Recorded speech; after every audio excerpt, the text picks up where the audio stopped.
Wander Middle-earth in the Lore of the Rings podcast, where we wander the world of J.R.R. Tolkien. In the Lore of the Rings podcast, we explore the inspiring tales and rich mythology of Tolkien's Lord of the Rings legendarium, and connect it to the movies and the new Rings of Power series.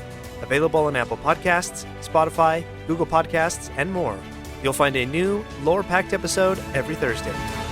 Come wander and not be lost with the Lore of the Rings podcast. Hey everybody, welcome to the Dungeoncast. I'm Brian. And I'm William. This is the podcast where we talk about everything tabletop role-playing games. And today we're joined by our good friend Ben Dignan from Religion in the Realms to talk about Bane. Bane. Bane. 1, 2, 3, 4. Shout out to Welcome, adventurers, to the Dungeoncast. Hey, Brian. Hey Will. How you doing today? I'm good, man. How are you? I'm doing pretty good. Hey, Ben. Hey, Ben. Hi. What's up, guys? Thanks for having me again. Yeah, of Thanks course. for coming on. Yeah. I believe last time you were on the show, we were talking about a different member of the Dark Three or the Dead Three, Baal, who I was calling Bahal, but, you know, let's not talk about that. And it's great to have you back on, man. You are a wealth of knowledge and a joy to have on the show. So is everyone ready to get into it? Let's get do in the there. thing. All right. The spooky season calls for more than books of evil, undead, demons, and monsters. It also calls for dark gods. And who is a darker, more sinister deity than the Lord of Darkness himself? Known as the Black Hand, the Dark One, and the Accursed, Bane, the Faerunian god of tyrannical oppression, terror, hate, and strife, is our topic today. And let me tell you, this guy is all over the place. From man to god to man to dead to god to quasi-god. Bane has screwed himself quite a bit when it comes to continuity. But do not worry, we're going to cover it all. And luckily, we have been again graced by the presence of a true Forgotten Realms deity expert who can correct any accidental blunders I wander straight into here today. So without further ado, let's get into it. Oh yeah, also, we will be avoiding spoilers for Baldur's Gate 3. As one would imagine, lots of the Forgotten Realm topics will likely touch on this game, and Bane is absolutely one of those topics. So for spoiler sakes, we will be covering Bane's history up until the start of Baldur's Gate 3 and no further. So Bane is the Faerunian god of tyrannical oppression, terror, and hate. The main domain he is associated with originally was strife, but Bane really stretches the meaning of the word to whatever he kind of wants it to be, mostly tyranny. Which strife is supposed to be like conflict between people, and yet somehow it just comes out to tyranny. I don't know. Yeah, like struggle and sadness. Struggle and sadness, right? Yeah. But somehow he twisted it to mean like, I want to rule everything. He's known across Faerun as the face of pure evil through malevolent despotism. In Forgotten Realms, Bane is really up there with the notoriously baddest of the bad rogues gallery. We may worship Demogorgon and High Five Asmodeus on this show, but the folks of the Sword Coast are a bit more concerned with the likes of Bane and Shar than demons and devils. Shout out to Demogorgon. Shout out to Demogorgon, mostly anyways. So it really is a lot like the Dark Knight Rises. What do you mean? That Bane he's like you said here, he's the rogues gallery, like high up in there. Yes, yeah, absolutely. The tyrant, he's trying to take over. Yeah, no, yeah, absolutely. The parallels are mind-boggling. Outstanding. Thank you, Christopher Nolan. I don't know if they talk the same, but I mean, it's a menacing voice. It could work. Doing my game. I'm the Lord of Tyranny. Yeah, that's not a bad Bane voice. We are all going to better ourselves with food. It's for anybody that watched that video of that link I dropped in Discord. You know, I didn't watch it, but I've seen that video. Yeah, I knew know. exactly the one you sent. Yeah, showed it to you probably like 3 or 4 times. Probably. So Bane rarely shows up or sends his avatar to deal with something directly, instead preferring to keep to the shadows and allowing his servants to carry out his intricate plans. But on the rare occasion in which he does make an appearance, he takes the form of a shadowy humanoid figure, often bare-chested, but sometimes wearing dark armor, and a stylish black cloak streaked with red. His right hand, invariably protected by a jeweled metal gauntlet, is all the weapon he needs to dispatch the few foes foolhardy enough to attack him. He emanates an aura of vast power and cruel intelligence. Bane is a wholly malevolent and brutal deity. He savors the terror he instills in others and the hatred that forms in mortals' hearts, utilizing this strife to gain greater control over the realm. See, he just, I'll use this to do what I really want. Sorry. I use this to do what I really want. You forgot to do the voice. I can't do the voice. That's why I got you here, man. You got this. He has no tolerance for failure and seldom thinks twice about submitting even a loyal servant to rigorous torture to ensure complete obedience in his demanding regimen and doctrine. Though possessed of an unforgiving wrath when aroused, Bane is slow to anger, existing in a perpetual state of a controlled burn. Okay. Yeah. The Lord of Darkness has and lives by a simple ethos. The strong have not just the right, but the duty to rule over the weak. A tyrant who is able to seize power must do so, for not only does the tyrant benefit, but so do those under the tyrant's rule. When a ruler succumbs to decadence, corruption, or decrepitude, a stronger and more suitable ruler will rise. So that's how he sees the world. Okay. Bane is vilified in many legends, as one would imagine. Throughout history, those who favor him have committed dark deeds in his name, but most people don't worship Bane out of malice. Bane represents ambition and control, and those who have the former but lack the later pray to him to give them strength. It is said that Bane favors those who exhibit drive and courage, and that he aids those who seek to become conquerors, carving kingdoms from the wilderness and bringing order to the lawless. Many times and in many places in Faerun, the faithful of Bane have been seen as saviors for their efforts in slaughtering raiders, throwing down corrupt rulers, or saving armies on the brink of defeat. But in just as many other places, the worship of Bane has created or supported cruel dictatorships, aided mercantile monopolies, or brought about the practice of slavery where it did not exist before. So you're saying that an aspiring king might invoke the protections of Bane to establish a kingdom? Yeah. I mean, that's not good, right? That can't be great. So, no, it's not good. It's not good. But people trick themselves into thinking it's okay. Or, the fact is, Bane is evil, and, the end goal of Bane is ultimately, the conquering of all things and subjugation of all, which is pure evil. But a single community might be greatly benefited by Bane's presence because, they just went from dealing with gnoll hordes, overrunning their land to now there's order and law and trade and things are flourishing. And suddenly it's well, yeah, you've heard the stories that Bane's evil, but the direct effect on your life has been the opposite. So what do you believe? We're talking about Bane and the deities from an outside of game perspective where we know the gods are real and doing all this stuff, but from a single human's life. They might have only known flourishment under Bane, and so they're going to sing his praises, Sure. Is that going to topple over eventually? It sounds a lot like a demon pact or a devil pact where it's good at first and then and you're going to get what you want in some form or fashion, but eventually you're going to take a big fat L, right? I would imagine Ben would know more about this. I do know that there are some nations that have been around a long time that worship Bane. Isn't there a series, an island nation? I don't remember in Forgotten Realms. Do you know, Ben? There's not any specific nation offhand that worships Bane. Okay. Instead, it's really city-states around the Moon Sea. That's where his worship's most prolific. He was tied to the Zentarum for a very long time, but they kind of fell out of favor. We won't go down that rabbit hole. But yes, you're right on the mark, Brian. It's very insidious. Bane's worship. It's a very civilizing faith.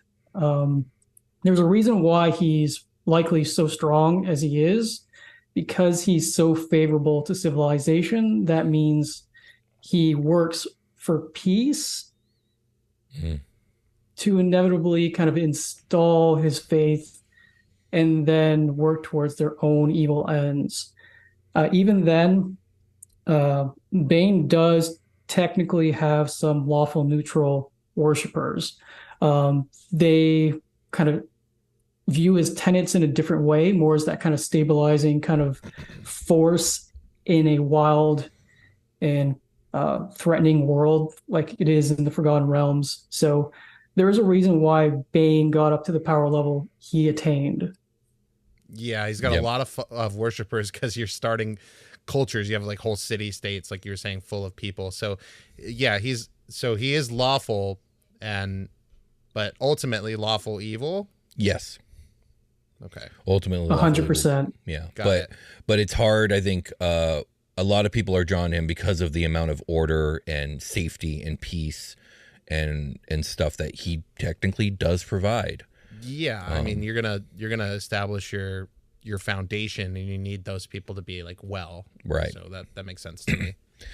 That being said, his dogma is extreme, and it's aimed in one singular direction: to submit to him in all things and no other. Official doctrine states, serve no one but Bane. Fear him always, and make others fear him even more than you do. The Black Hand always strikes down those that stand against it in the end. Defy Bane and die, or in death find loyalty to him, for he shall compel it. Submit to the word of Bane as uttered by his ranking clergy, since true power can only be gained through service to him. Spread the dark fear of Bane. It is the doom of those who do not follow him to let power slip through their hands. Those who cross the Black Hand meet their dooms early and more harshly than those who worship other deities. Okay, so is that stuff like written down? Yes. Yeah, that stuff is written down. Because if I read that, even as like the citizen of a country, well, I mean, like if, like you guys were saying, if I'm dealing with gnoll hordes, and that's bad, that's so bad. It's so bad. But this is not. I mean, I'll take it. I guess that's what I'm trying to say is like, okay, I guess. Ben, again, you probably know more than me. Yeah. I would imagine that this doctrine is like, it's like Scientology. You don't get this until you get to the higher levels. Like you don't advertise that. That's internal. That's internal doctrine to the faith. Internal got doctrine, it. Got it. So the higher ups are like, yeah, Bane, let's be evil, and then the people are like, yay, food. Yeah, and no, the gnolls are dead. Yep, exactly. You got it. Yeah, you might not be doing well in life. Might not be being paid well, et cetera, but at the very least, you don't have gnolls kicking down the front door to like raid your town because you have a stabilizing force. Both probably in rulership. Not only that, the Faith of Bane, which is very militaristic as well. Yeah, very militaristic, and we will get into that. So Ed Greenwood is the original creator of Bane, using him in his home Dungeons & Dragons game for the Forgotten Realms, conceiving of him as the big baddie of the setting. Bane first appeared in the game of Dungeons & Dragons as one of the deities featured in Ed Greenwood's article Down to Earth Divinity in Drag Magazine 54 in 1981. Here Bane is introduced as Lord Bane, the Black Lord, god of strife, hatred, and tyranny, a lawful evil greater god from the plane of Acheron. The article notes that he is never seen, although there are tales of a freezing black taloned hand and eyes of blazing fire. Bane is described as one of the dark gods of the evil alignment. So Bane later officially appeared as one of the major deities for the Forgotten Realms campaign setting in the Forgotten Realms campaign set's Cyclopedia of the Realms booklet in 1987. So, as with a lot of deities of the realms, there is a lot of history and many novels featuring the god of tyranny. I have not read most of them, but I will do my best to give a historical summary of Bane's rise to greater godhood, fall to mortality, death by another god, resurrection through his son's chest cavity, rise again to godhood, and finally he's reverting back to a state of merely quasi-divine jerk. Okay. Was I not correct, Ben? 100%. It's just, we'll get into it, but there's a period of years there where there's just so much turnover in Bane's status. So Bane was once a mortal human. Little is known about his past. Even the precise era in which he lived is up for debate. But what is known is that even as a human, Bane wanted nothing more than to become the most feared, respected tyrant the world had ever known. However, doing so would require an infusion of arcane power greater than that usually accorded to mortals. Hence, the calculating despot joined forces with the similarly driven humans, Baal and Merkel. Is it Merkel or Merkul? Because Merkel sounds like Urkel, and that makes me laugh. It rhymes with Urkel. It's Merkel. Okay, just checking. Merkel. So, Baal and Merkel in a pact of mutual assistance that would end in the apotheosis of the entire trio. Bane, Baal, and Merkel, the Dark Three, the Dead Three. Together they forged a pact of ambition. They would conquer not just the world, but the heavens, becoming gods unto themselves. And they targeted specifically the god of strife, death, and the dead, Jurgel, who was amongst the most powerful of Toral's deities at the time, which I'm guessing here is like go big or go home, because that's like, why'd you target him? He seems like the last one you'd want to target, but anyways. Aim for the stars. Yeah, Shoot for the Stars. It's all coming back. I'm remembering a lot of from the ball episode, yeah. The three villains adventured across the breadth of Faerun, defeating countless foes. They served as generals to an army comprising forces from 3 human nations, savage gnolls, and other races from the Moonsea North, slaying Meram of the Great Spear at the Monument of the Ancients in the Frozen Forest. I don't know what most of those things are. I just know that they happened. They destroyed go ahead. Yes, please. Yeah, those are like that location. I believe that name is specifically like historically that's what it was called. I forget exactly what it's called now. But yeah, no. This is around -350 Dale Reckoning when there's all this going on. This is when Nethral's at its height. This is before Karsus did his big oopsie and kind of ruined things for Nethral or the Nethral Empire. But they are very much active, Brian, during we're talking period. About 1800 years before what is considered the current timeline of Forgotten Realms. Yeah, because Jurgle at this time, he is a deity in the Netherese pantheon. There's other gods in this pantheon that are current gods in the Faerunian pantheon. I won't go down on that tangent, but Jurgle's a god at this point. Like he's full on one of the like largest powers in the setting. Like he's right up there, probably very close to Shar. Yeah. So. Yeah, definitely. So they also destroyed a primordial, took its essence, and divided it up equally amongst themselves. They slew one of the 7 lost gods and brought the others to their knees. We talked about that in the Starspawn episode. They traveled throughout the lower planes, facing every kind of fiend imaginable in the pursuit of their goal. Now, how did they manage this? Well, part of it was that they were very capable and very powerful adventurers and individuals. But the other part, and probably the most important part, is that the group very early on became known by their quarry, Jurgle. But rather than try to stop them, Jurgle, who had become bored and dispassionate for his divine status, decided to prepare them for the burden of godhood instead. He set them on their path, and like the greatest dungeon master the world has ever seen, he dialed in the CR ratings of the monsters they faced, applied plot armor subtly, but definitely, and fudged as many rolls as necessary to get those boys to his throne room. When the time finally came to confront Jurgle, the god of death immediately set the dead 3 to turning on one another, each desiring the other's power. He then intervened and proposed to divide up his portfolio for them, based upon a game of knucklebones, which we covered in the ball episode, which Bane promptly won. Bane claimed for his prize governance over the sphere of strife, believing he would be able to rule over all of Toril in this way.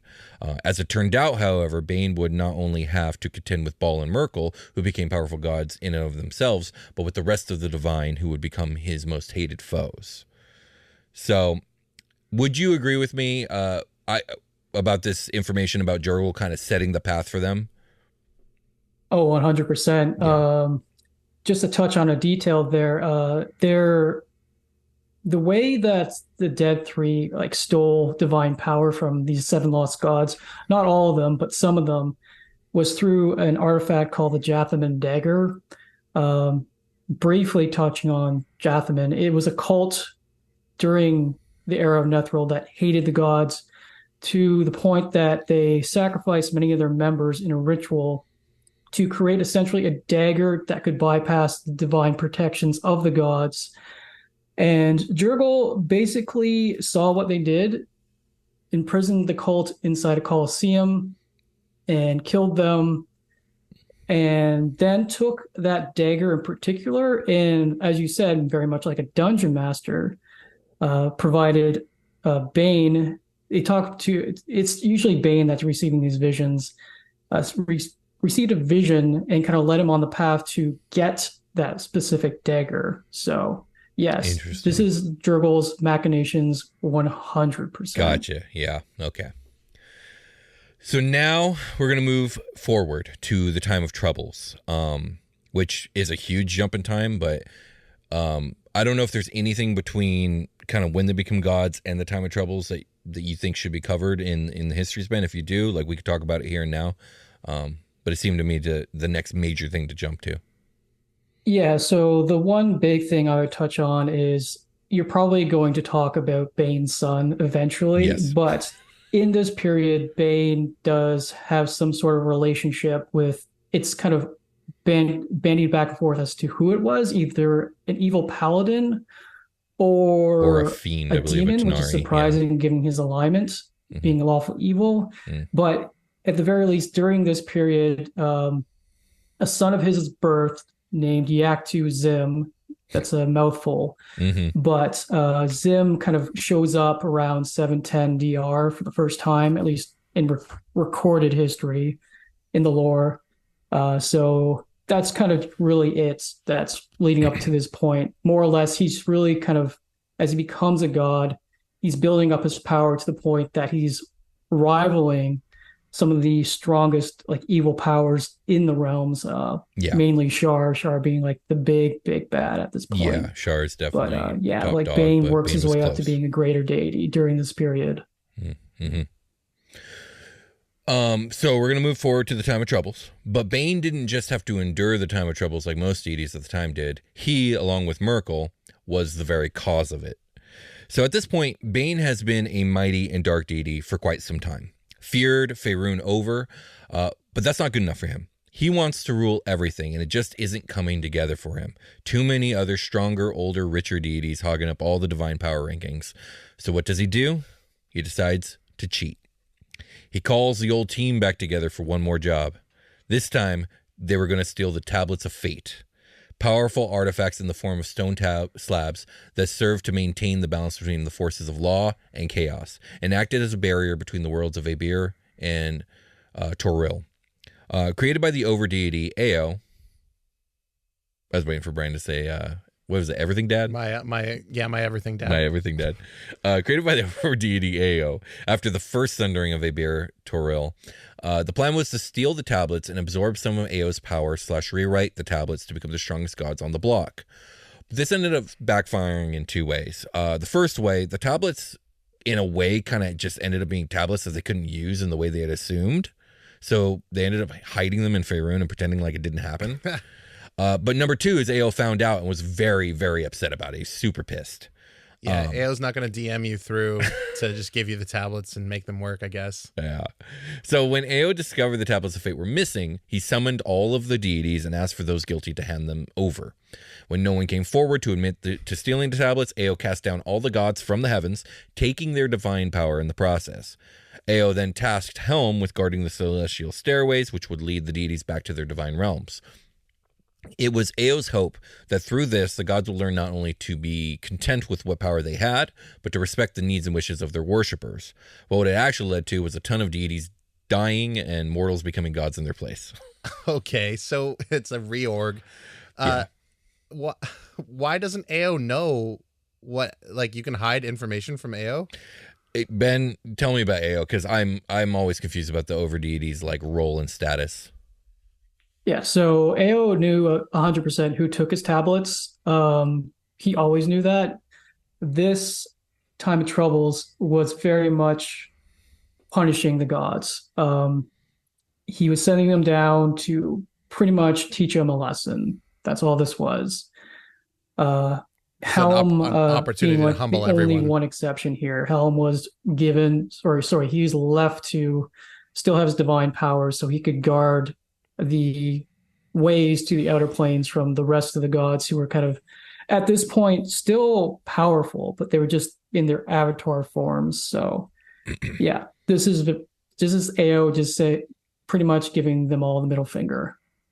Yeah, I'd be mad if I was like a regular god. Like, I didn't do anything. What the hell? Yeah. All right. Yeah, it is funny because like this was all the gods. It wasn't just the evil gods. It was all the good gods every too. Single deity, yeah. So we're not going to get into all the different deities and who died and who got replaced and all that.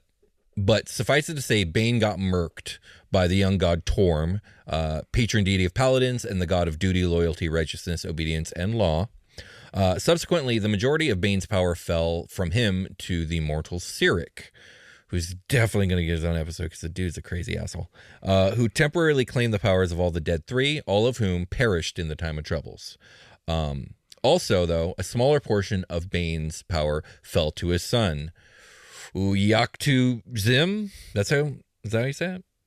I pronounce it Iactuzim, but Iactuzim. The thing is, what's funny, Will, is that they'll say his name first time, like in the actual books, and then every time after that, it's just Zim. Because let's be honest, the writers know no one's going to want to read that multiple times, let alone say it more than one time. Yeah, absolutely. I'll forward Iach2 Xvim. That'll be my personal take on it. Nice. That way no one can say that we did it wrong because we did them all. Yep. So when news of Bane's destruction spread across the realms, 27 different Faerunian nations marked the occasion with widespread festivals of thanks and celebration. It seemed that the Black Lord's ceaseless ambition had at last led to his destruction. Bane's church fragmented, with most of the faithful defecting to the clergies of Cyric, who inherited Bane's portfolios, and Zim, the progeny of Bane. Agents of good and freedom breathed easier in those days, knowing that Tyrell was rid of perhaps its greatest menace. And those who let down their guard, however, did so rashly and far too soon. For on midwinter night, 1372 DR, Zim burst in a conflagration of diabolical green light, and from the smoking husk of his remains emerged a newly reinvigorated Bane, his right hand ablaze with green fire.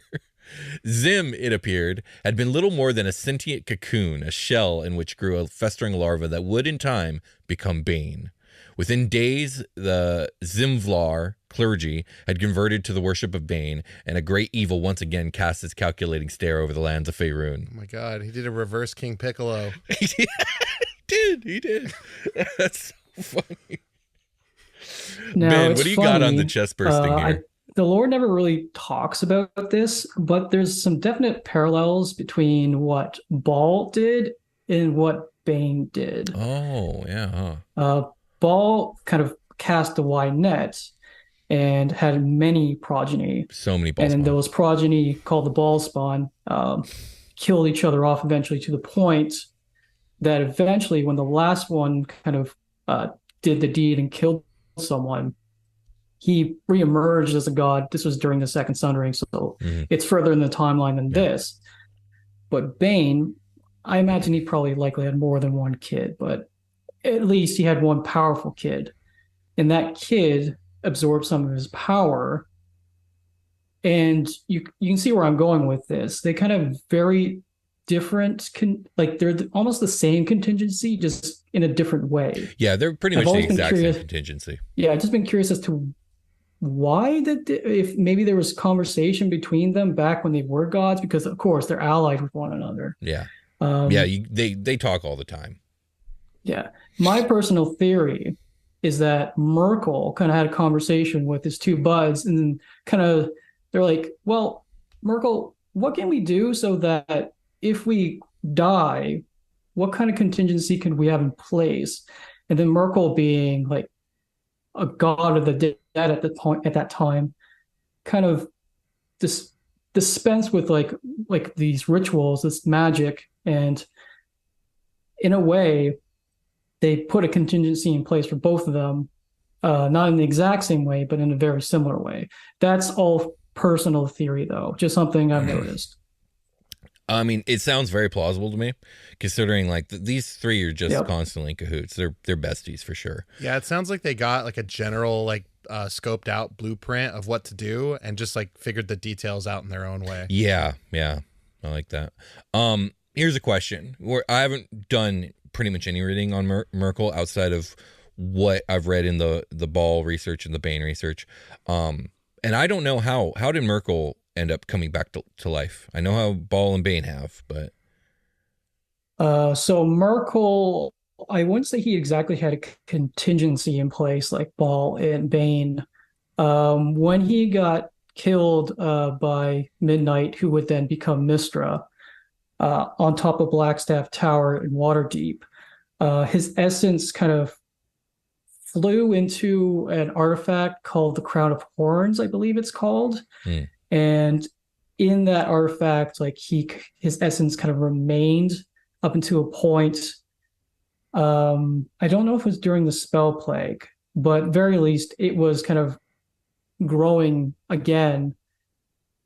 And then when the Second Sundering occurred, with everything being rewritten in terms of the divine status of the gods. Merkel reemerged, but he didn't have any like strong contingency in place like Bane or Ball, that's for sure. Yeah, okay. So for Bane, death ended up just being a temporary setback. Anticipating the possibility of his own death, Bane, the god of tyranny, had, like his companion Ball, created a scion for the purposes of his own regeneration. Since his miraculous resurrection, Bane has gone to the work of Bane went into the work of reestablishing his power base, a task in which he was very largely successful. Regaining nearly all of his followers from Zim and Cyric, Bane then went about reforming his church hierarchy, forcibly eliminating its tendencies towards infighting, which he previously had encouraged in order to separate the weak from the strong. He now realized that this leadership style was self-defeating and destructive. Bane also reestablished his old alliances with Leviatar, Mask, and Tolona, who had previously worked alongside him in the time of troubles. I don't know this for sure, but I feel like the writers probably made that change of Bane like kind of stopping the infighting, just because like when I think about like the infighting stuff, I really think of Lolth and Shar. That's like their thing, like promoting infighting in order to only have the strong survive, and this idea that like strength is derived from kind of like killing all one's rivals and stuff from within. Yeah, no, that could very much be the case. Like him being a lawful god would stand to reason that he wants stability. It's stability through tyranny, of course, but stability nonetheless. Gotcha, yeah. So Bane escaped the spell plague largely unscathed, and in fact the cataclysm largely benefited him, removing two of his chief rivals, Mystra and Cyric, all at once. In the century that followed, Bane's power increased only further, and the god conquered the goblinoid pantheon, bringing him Maglubiet and Hergek to heal before him. By the end of the era of upheaval, Bane was as powerful and as dangerous as he had ever been, which, as Diggy was saying earlier, like this dude's like one of the top evil powers, like greater god. Very few of the dark deities are more powerful than him, and he reaches that status yet again. So now we have to talk about the Second Sundering. It's the event that bridges 4e Forgotten Realms to 5e Forgotten Realms, and is the put everything back where you found it 4th edition or so help me event.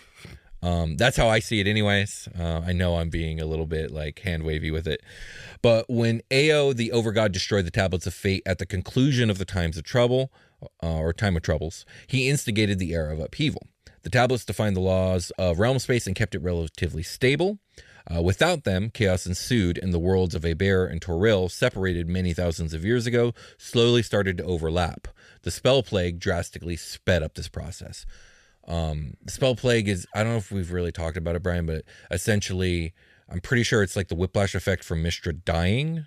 Yeah, we've definitely talked about that event, but the fallout from it is a little hazy on mine if we've talked about like what it all means. It was what was going on during 4E and Forgotten Realms was the spell plague, right? It's just basically like all these crazy whiplash effects that no one foresaw are happening because the weave is unraveling. Mm-hmm. And I know a lot of it is there's like this weird like blue magic flame that was like really tied to like people who were like infected by the spell plague or just different like spell plague explosion stuff. But the finer details of it are lost on me because I haven't done very much reading on it. And back in my 4E days, I did not play in Forgotten Realms.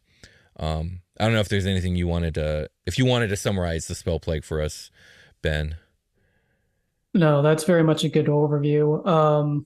I will say though, kind of stepping outside in world, the spell plague era for the realms, specifically 4th edition, is not well regarded by realms fans.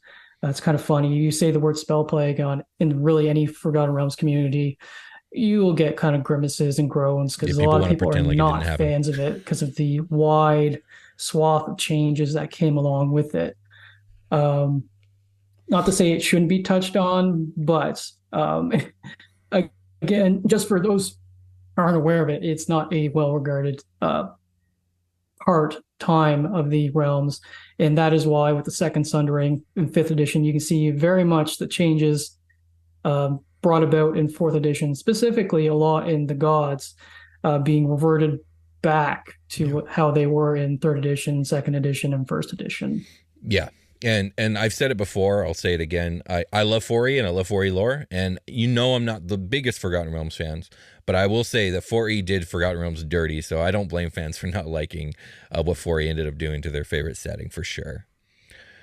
The Second Sundering started with Eo's decision to recreate the Tablets of Fate and to separate the worlds of Eber and Toril once more.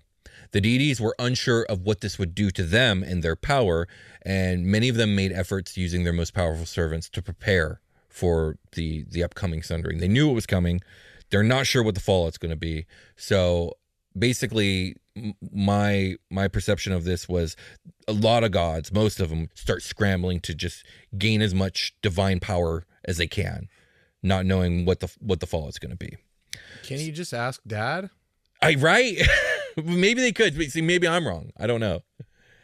Yeah. The impression I get with AO, though, is if you go to ask AO anything, he's not going to tell you anything. He's just going to tell you to screw off, essentially. He has no time for you. Yeah, gotcha. That's I'm a good busy point. making tablets right now. Get out. Okay. So, following the events of the Second Sundering, when most deities withdrew their influence from Toril, Bane, along with the returned Merkel and Baal, decided to remain behind as quasi-deities. So they're giving up full divine status to stay behind rather than pull away from the world. Though he's still able to influence events over Faerun, Bane is essentially trapped in a mortal form. I think the idea here is that the gods were forced to take a step back. They could keep their portfolios and levels of power, but they could no longer directly intervene in Faerunian events, or Toril events, I should say, because Faerun's just the continent. Bane, Baal, and Merkel had lost so much of their power at this point, they didn't want to leave and essentially be stuck at such a low level, so they opted to stay as quasi-deities, able to stay in Faerun and influence things directly, raising a faith and coming back to full god status in due time, at a time of their choosing. But that's just my theory. Ben, does that jive with what you know? This is theory too on my part. I could see with Baal and Merkel in particular, them being pretty weak because they're just coming back.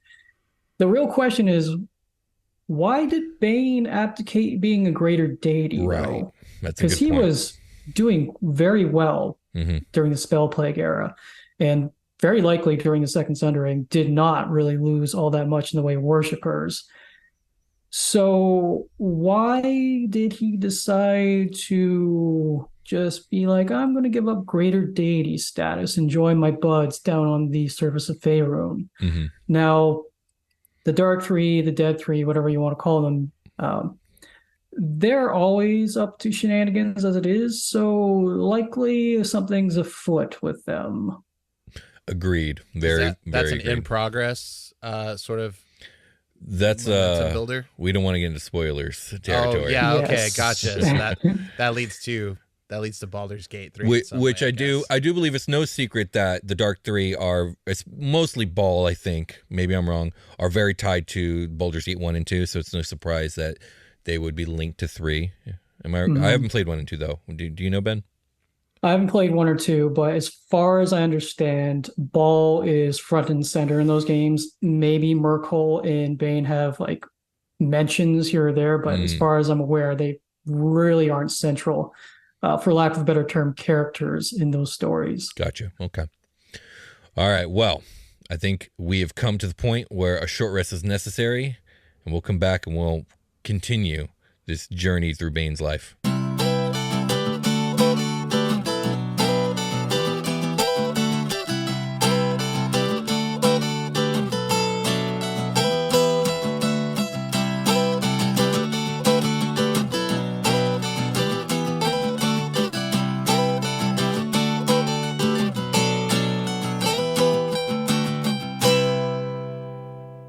We've returned. Indeed we have. We're fucking back. Indeed we are. And we're here with Ben, Diggy, as many of you know him. Yes, I'm here. Hey, Dig, you want to tell us about your podcast or where listeners can find you?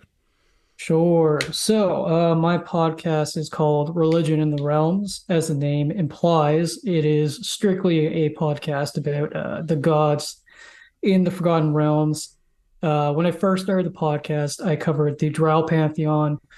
That was a few years ago. And I am deep in the weeds in covering the Faerunian Pantheon, coming to conclusion soonish. Got maybe like 2, 3 more gods left to do. My podcast can be found on Spotify, Google Podcasts, iTunes. It's on YouTube as well. There's no actual kind of visual component to it. It's all just audio. But one fun thing I like to do is specifically when you come across like weird realms names that you couldn't fathom how to spell them, sorry. I do put subtitles up just to show you how to spell them, just so you might have an idea in case you want to go look it up on your own. But that is where my podcast is at. Recently, I just covered Loviatar. The next god to get an episode will be Helm. So look forward to that. Speaking of Loviatar, she'll be coming up pretty shortly here on the show. But yeah, if you guys are interested in Forgotten Realms lore, especially obviously the deities and religions, which are a huge portion of the lore of the setting, you can find no better source than Religion of the Realms. Incredibly informative, highly recommended. The link will be in the description. Definitely. And this episode makes me want to get into Helm, because why does he get a pass? Because he's so dope. That's why. Okay. He's so lawful. Extra cool. Well, I could touch on it, but I won't. Let's not go down that. Okay, let's not go down that path. All right. Back to Bane. So, before all of this quasi-deity business, Bane's divine realm was the Black Bastion and could be found in Avalas, the first layer of Acheron. It is said to have been one of the most imperious and terrifying domains in all the planes. It is said to have been so massive that it struck out any lingering light from the sky above. The magnificent palace was constructed from the darkest metals and wood, like adamantine and ebony, and adorned with lustrous precious stones like jet and obsidian. The only recorded landmark of note within the Black Bastion was Bane's personal throne of skulls. The Black Bastion housed Bane's personal army, which included devils and other extraplanar soldiers that heeded his call for war. It was also the home to the Beasts of Bane, nocturnal monsters that were much more menacing than their mundane kin. While Bane believes himself the rightful ruler of all the planes and thus all the beings in the universe, he is willing, unlike many other evil deities, to work with others if it serves his interests, and has formed multiple alliances throughout history. The most notable, perhaps, or pretty much definitely, is his alliance with Merkel and Baal. Although, from what I was reading, it is more like Baal serves him willingly than a proper alliance. Like, the power dynamic is a little strange. It always seems like Bane and Merkel are friends, and Baal's that guy they tolerate. But maybe I'm wrong. Yeah, during the time of Troubles, it could especially read like that. The reason Baal really wasn't involved with Merkel and Bane during the time of Troubles is because we touched on this in the Baal episode. He got messed up pretty bad during that whole escapade out in the Moonshades. Oh, yeah. His avatar he put out there quite powerfully to kind of deal and kind of gain things for himself, only to be defeated and destroyed, which left him kind of reeling. And then the time of Troubles happened, so he was quite weak compared to his fellows. So Merkel and Bane just kind of left him to his own devices, which exactly, to say they're friends, that's stretching it. They're allied to a point, as much as evil gods can be allied, if you catch what I mean. Yeah, definitely. Well, this alliance, of course, stretched back to ancient days when all three were mortals, and continued until both of their deaths during the time of Troubles, and began again with their revivals. They just picked up where they left off. Bane also has working relations with the gods Loviatar, goddess of agony, and Bane's consort/queen, Tolona, goddess of poison and disease, and Mask, god of shadows and thievery. Loviatar and Tolona actually fall under Baal's domains and answer to him, but he in turn answers to Bane. So to me, it reads as a really strange dynamic. I'm not sure how that actually plays out. Yeah, that is sort of old information. That's like their relationship during like first edition. Okay. This is when Ball was far more powerful, and Bane was indeed in charge of all of them all together. I don't think Mask these days pals around with those powers anymore. Specifically, if you look in Sword Coast Adventurer's Guide, he's aligned chaotic neutrally now. He's not a chaotic evil power. Right. There's a whole lot more to say about Mask. Let's just say events transpired in Mask's past to the point that I believe strongly that he's not allied with any evil powers going forward. Yeah, when I read this, it kind of made me scratch my head because, I always saw Mask as like a chaotic neutral power and personality. I was like, I didn't realize that he was tied to these really, really evil deities at any point in time. Not only that, like Bane's a quasi deity along with Miracle and Ball. Oh, yeah. That's not to say that Loviatar and Talona don't have an alliance with him anymore. I just suspect just as much that they could have turned their nose up at him and just kind of disassociated, like don't want to associate with him anymore. Absolutely. Like at the very least, the Consort Queen thing's probably not active anymore at this point. That's a fourth edition thing, not to be too flippant, but I kind of flippantly just kind of ignore that, to be honest with you. Gotcha. Okay. Yeah, no, it's good to know. So while still a full deity, Bane conquered the Goblinoid pantheon, including Maglubiet, Hergek, and Grand Cool. We talked about all three in the Bugbear episode, and Maglubiet, of course, got his own episode as well. Bane had far more enemies and allies, though. These include the goddess of magic Mistra, pretty much any iteration of her, not friends with him. He covets her power. Cyric, who stole from him many of his worshippers for a time. Torm, who was being responsible for Bane's first death. Bane is also enemies of the gods. Oh gosh, here we go. A monitor. It's got to be a monitor, right? A monitor. My bad. Yes. Okay. God of the Sun. By the way, okay, hold up. Is a monitor even around anymore? Because I know Lathander's kind of back. So how does that work? So you've strode into another confusing situation in the realms. They're both around. They're both their own respective gods. Lathander wasn't around during 4th edition. A monitor kind of filled that role. But again, not to go off on a tangent, just presently, both are gods in the Pharaonian pantheon. Okay. Well, a monitor is considered the god of the sun, law, and time. And Bane is also enemies with Ogma, god of inspiration, invention, and knowledge. Bane basically hates virtually the entire Pharaonian pantheon, but holds special antipathy for Torm, Cyric, Mistra, Tempest. That one kind of surprised me. Helm, Lathander, Ogma, Ilmater, the suffering god. In that I say Ilmater, but Ilmater, okay, gotcha. Yeah. Among the many evil deities of Forgotten Realms, it is said that Bane's church is among the most stable and powerful, or at least it was. While there was a time when the god encouraged sectarianism and violent disputes akin to Lothan Shar, that time has long since passed, and today the gods... Ooh, this cut off. We talked about it earlier. Like he no longer encourages that type of behavior because he finds it to be counterintuitive to, a prospering clergy. Within the church hierarchy resolves internal disputes through cold and decisive thought, not rash and uncontrolled behavior. Bane's clerics and worshippers try to assume positions of power in every realm so that they can turn the world over to Bane. They work subtly and patiently to divide the forces of their enemies and elevate themselves and the church's allies over all others, although they do not fear swift and decisive violent action to help achieve their aims. So it seems to me like there's just a big transition between Bane's followers being more militaristic, and it seems now, and maybe I'm wrong, that they're just much more like politically astute. Like they'll still they will fall back on their militaristic training and stuff and do things through violence, no problem. But now it's like, no, let's infiltrate this government from within and just take it over from within. That seems to be Bane's thing now versus before it seemed more, again, like conquest.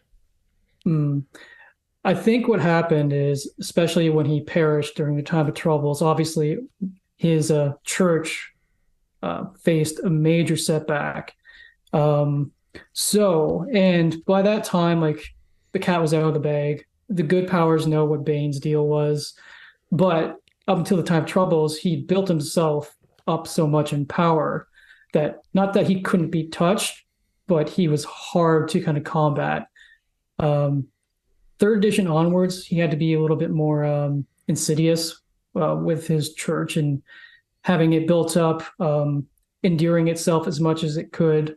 So they had to be more politically savvy rather than just being conquesting militaristic types.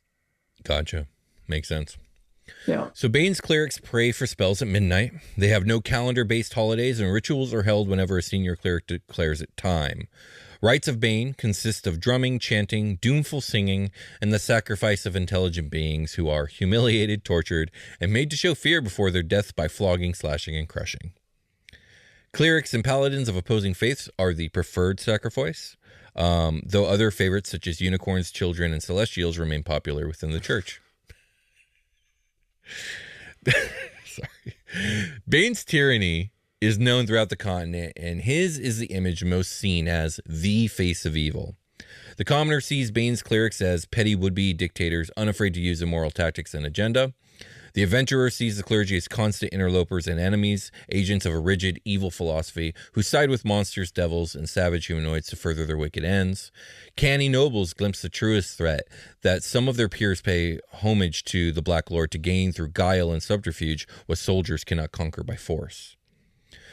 Bane orders his clerics and followers to achieve positions of power within their society, either through force or trickery, and to use that power to further the cause of hate, fear, destruction, and strife. The Black Hand much prefers that his clerics subvert governments and carry out their agendas under cover of the rule of law, but he tolerates a limited amount of discord and debauchery. Torture, beatings, and calculated assassinations frequently come into play in such operations, and rare indeed is the initiate of the Lord of Darkness who does not possess at least a rudimentary skill in such enterprises. The church itself operates under a strict hierarchy. Questioning or disobeying the orders of a superior is an insult to Bane's supremacy and is punishable by torture, disfigurement, or death. Bane's temples tend to reflect the clergy's regimented doctrines. Tall, sharp-cornered stone structures featuring towers adorned with large spikes and thin windows. Most Baneite churches suggest the architecture of fortified keeps or small castles. Thin interior passageways lead from an austere foyer to barracks-like common chambers for the lay clergy, each sparsely decorated with tapestries depicting the symbol of Bane or inscribed with the embroidered passage from important religious texts. Temples frequently include an exposed central courtyard used for military drills and open-air ceremonies, as well as more traditional mass hall for the congregation at large. Most churches feature extensive subterranean dungeons replete with torture chambers, starvation wells, and monster pens. I heard if you want to become a priest, you have to, like, from a no one to a priest, you need to sacrifice a child with a guardian angel that's riding a unicorn. Stupid. Just blow them up in front of everybody. No, that's just how you become Bane's Pope. Yeah, basically. They're like, wow, he did it. The Holy shit. The unholy trio. He got the trifecta. He got it. Where did you find all three? That only happens once a millennia. Stupid. Okay, so I'm going to touch a little bit on some interesting and not exactly related 4E stuff. Basically, 4E had a version of Bane that was not this Bane. But before we do that, Ben, is there anything you want to add? Is there anything glaring that you think I've overlooked or not included? Or anything interesting that I'm missing? Nothing missing. I wouldn't say you're missing anything. Just there is a central figure in Bane's church who goes by the name, and it's a mouthful, Fazul Chembrel, the chosen of Bane. Currently, as of writing 4th edition, he has no material applied to him in 5th edition. He's a exarch, which is pretty much a demigod. 4th edition used its own divine rankings for some reason. To be fair, exarch sounds cool. Go ahead, Will. Oh, I said to be fair, Exarch sounds cool. It does. It's more simplified, streamlined. A lot of 4th edition was that way, as you well know. Yeah. But yeah, no, I won't really go touch base too much on Fazul, other than say he's got a fabulous mustache. Look him up, whether on Google Images, the Forgotten Realms wiki, you'll see for yourself. He's quite interesting to me, at least. I am biased. Clerics are my favorite class. He's kind of a prominent cleric NPC in the Realms storyline overall. He has a lot of interesting events that transpired. Oh, that is a glorious mustache. My God. Yeah. He's a beautiful man. Yeah, he's a specimen.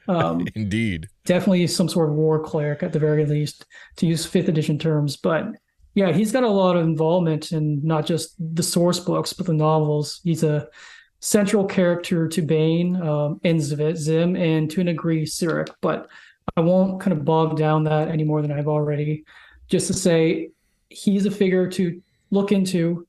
He doesn't get much play in any of the current editions, but he's definitely an interesting character. Okay. He's mostly mustache in the imagery. It's Fzoul for anybody that's interested. Yes. Oh, for sure. How did I spell it? I still got the images. Let me see here. I spelt it Fizul. Yeah, I did something weird like that too. Yeah. Okay. Interesting. All right. Well, with that, let's talk a little bit about 4E information. You know I gotta. Favorite edition lore-wise, at least. Bane versus Bane, because 4E had to do it different. So I've said this many times, but as a reminder that 4E D&D launched with the idea of having a unique setting that would be the new default setting of Dungeons & Dragons. It was never given a official name, but it is referred most commonly to as the Nintir Vale setting or the Points of Light setting by fans. I've also seen it called the Nerath setting. I'm not sure where that comes from. I'm sure it has some sort of source. And as always, I will say I fucking love the setting. In fact, Crit Roll fans, Crit Roll's very first season / setting is heavily based on a lot of this 4E D&D setting stuff. Obviously, it's also very unique. Matt Mercer's very very talented, but a lot of the gods specifically are pulled directly from 4E. Yeah, he uses straight up the Dawn War Pantheon. Yeah, which is my favorite Pantheon personally. Yeah. So. In 4th edition, beginning with the Player's Handbook, a new deity named Bane was introduced, an evil god of war and conquest for the Nintir Vale setting. However, the Deities and Demigods Bane article in Dragon Magazine 372 states in the Bane versus Bane sidebar, the Bane of core D&D setting, which would have been the Nintir Vale setting at the time, is not the same god as the Bane of the Forgotten Realms setting. And ends saying the article shouldn't necessarily apply to the Bane of Faerun. While it argues some similarities with the Forgotten Realms Bane, the key difference is that the Nintir Vale Bane is a god of war, while the Realms Bane is a god of tyranny. The article gives the Nintir Vale Bane a very different backstory as a brother to Kord, who is another major deity of the Dawn War Pantheon, but still gives him a curiously familiar title, the Black Hand.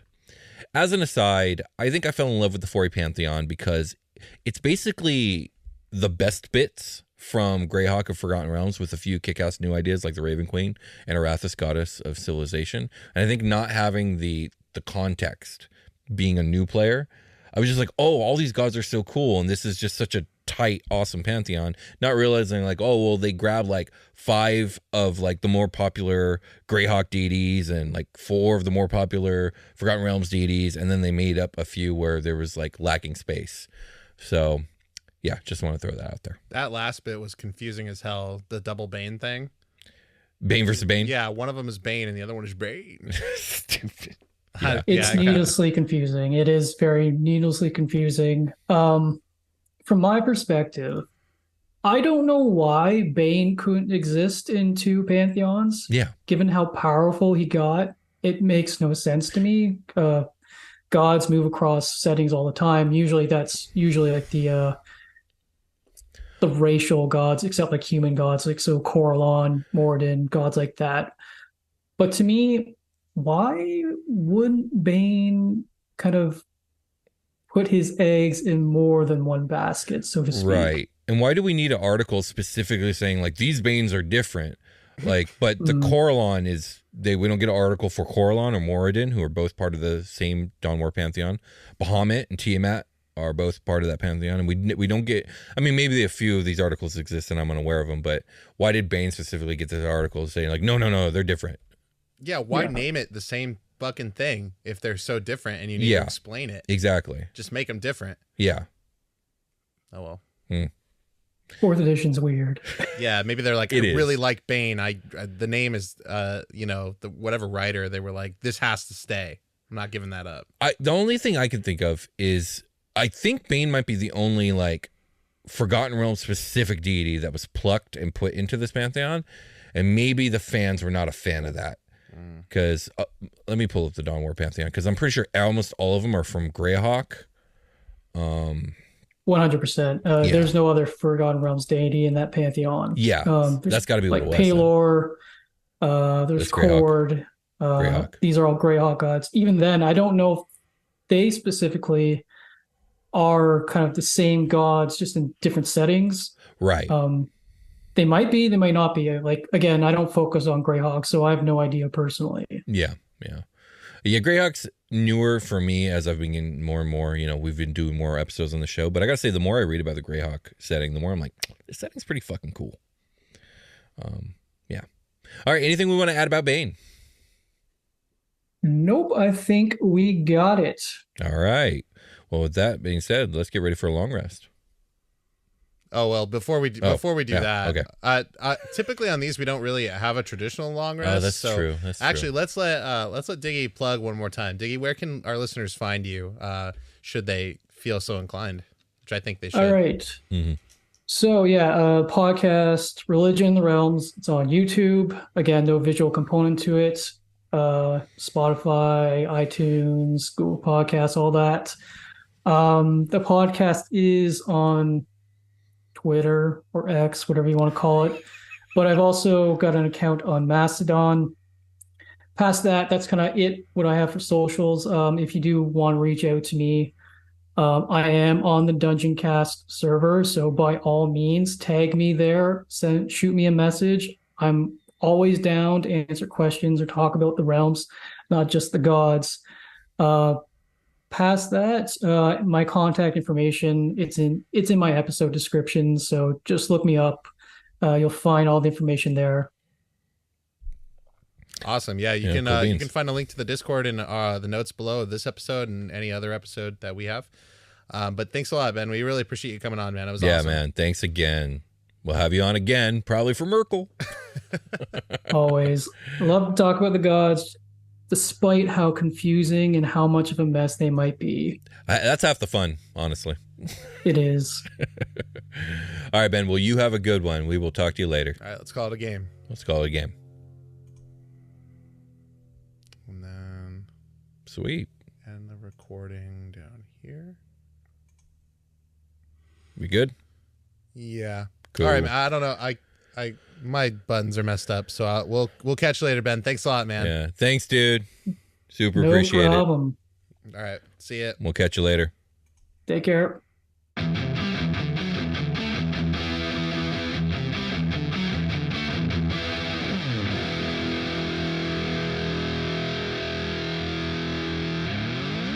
The Dungeoncast.